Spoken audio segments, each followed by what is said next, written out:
അറബിക്കടലിൽ തീപിടിച്ച കപ്പൽ കടലിൽ മുങ്ങാൻ സാധ്യത. കപ്പൽ ഒരു വശത്തേക്ക് ചരിയുകയാണ്. പ്രൊപ്പല്ലറിലേക്ക് കണ്ടെയ്നർ എത്താതിരിക്കാനുള്ള ശ്രമം ഒരു വശത്ത് നടത്തുന്നുമുണ്ട്. 5 കപ്പലുകളിൽ കടലിൽ തന്നെ തുടരുന്നൊരു സാഹചര്യം. കപ്പലിൽ നിന്ന് രക്ഷപ്പെട്ട നാവികരിൽ നിന്ന് കൂടുതൽ വിവരങ്ങളും ആരായും. പൊള്ളലേറ്റ ചൈനീസ് പൗരന്മാരുടെ നില അതീവ ഗുരുതരമായി തുടരുകയുമാണ്.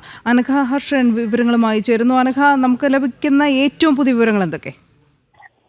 ഏറ്റവും ഒടുവിൽ ലഭിക്കുന്ന ഈ സമയത്ത് വരുന്ന വിവരം, അതായത് ഇന്നലെ കാണാതായ കപ്പലിലെ 4 ജീവനക്കാരെ കുറിച്ച് ഈ സമയമായിട്ടും, അതായത് ഒരു ദിവസം പിന്നിട്ടിട്ടും യാതൊരു വിവരവും ആ കാണാതായ കപ്പലിലെ ജീവനക്കാരെ കുറിച്ച് ലഭിക്കുന്നില്ല എന്നതാണ്. മാത്രമല്ല, ഈ അപകടവുമായി ബന്ധപ്പെട്ട ഏറ്റവും പുതിയ ഒരു ചിത്രമാണ് പുറത്തു വന്നിരിക്കുന്നത്. അതായത് നേരത്തെ തന്നെ കൊച്ചിയിൽ നിന്ന് പുറപ്പെട്ട ഡോണിയൽ വിമാനം പകർത്തിയ ചിത്രമാണ്. ദൃശ്യങ്ങളും ചിത്രവും ഒക്കെ പുറത്തു വന്നിരിക്കുന്നു. അപകടത്തിന്റെ വ്യാപ്തി എത്രത്തോളം ഉണ്ട് എന്ന് ഈ ചിത്രത്തിൽ നിന്ന് വ്യക്തമായി മനസ്സിലാക്കാൻ സാധിക്കുന്നുണ്ട്. അതായത് ഈ കപ്പലിനകത്തുള്ള കണ്ടെയ്നറിനകത്തുള്ള മുഴുവൻ ഭാഗത്തു നിന്നും തീ പടരുകയാണ്. പുക, വിഷവാതകം ആ ഭാഗത്തു നിന്ന് ഉയരുന്നുണ്ട്, പുക ഉയരുന്നുണ്ട്. മാത്രമല്ല, ഈ കണ്ടെയ്നർ ഒരു വലതുവശത്തേക്ക് ചെറുതായി ചെരിയുന്നുണ്ട്.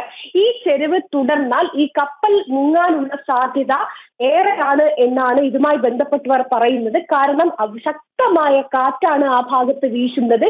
ഈ കാറ്റിന് എതിരായ ദിശയിൽ നിന്നുകൊണ്ടാണ് കോസ്റ്റ് ഗാർഡിന്റെ 5 കപ്പലുകൾ ഇന്നലെ മുതൽ തന്നെ അവിടെയുണ്ട്. മാത്രമല്ല, അല്പം മുമ്പ് 2 കപ്പലുകൾ കൂടി ആ ഭാഗത്തേക്ക്, കോസ്റ്റ് ഗാർഡിന്റെ ആ ഭാഗത്തേക്ക് എത്തിയിട്ടുണ്ട് എന്നതാണ്. അങ്ങനെ നോക്കുമ്പോൾ നിലവിൽ 7 കപ്പലുകൾ ഈ അപകടം നടന്നിരിക്കുന്ന ഈ വാൻഹായ് കപ്പലിനടുത്തേക്ക് എത്തിയിട്ടുണ്ട്.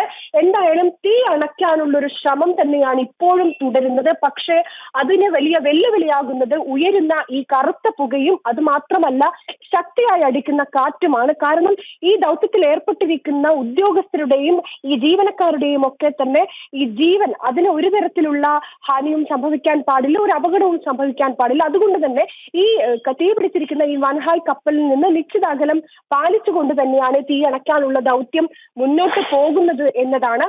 പക്ഷേ ഒരു ഘട്ടത്തിൽ പോലും ഈ കപ്പലിന്റെ തീ നിയന്ത്രണ വിധേയമാക്കാൻ സാധിക്കുന്നില്ല എന്നതാണ് ഇപ്പോൾ ഏറ്റവും ഒടുവിൽ വരുന്ന വിവരം.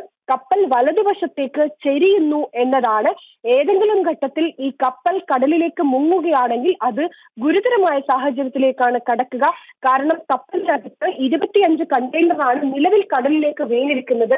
ബാക്കി 650-ലധികം കണ്ടെയ്നറുകൾ ഈ കപ്പലിനകത്തുണ്ട്. ആ ബാക്കി കണ്ടെയ്നറുകൾ മുഴുവൻ കടലിലേക്ക് പതിക്കും.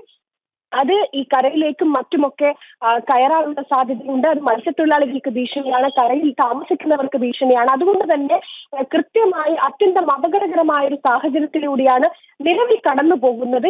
ഈ സമയത്തും ഈ സംഭവവുമായി, ഈ തീപിടുത്തവുമായി ബന്ധപ്പെട്ട് ആശ്വാസകരമായ ഒരു വാർത്ത എന്ന് പറയുന്നത് ഈ കപ്പലിനകത്തെ ഇന്ധനത്തിന് ചോർച്ച സംഭവിച്ചിട്ടില്ല എന്നതാണ്. പക്ഷേ ഇനിയും ഈ രീതിയിൽ തീ പടരുന്ന അവസ്ഥ തുടരുകയാണെങ്കിൽ കപ്പലിൽ നിന്ന് ഇന്ധന ചോർച്ചയുണ്ടാകും.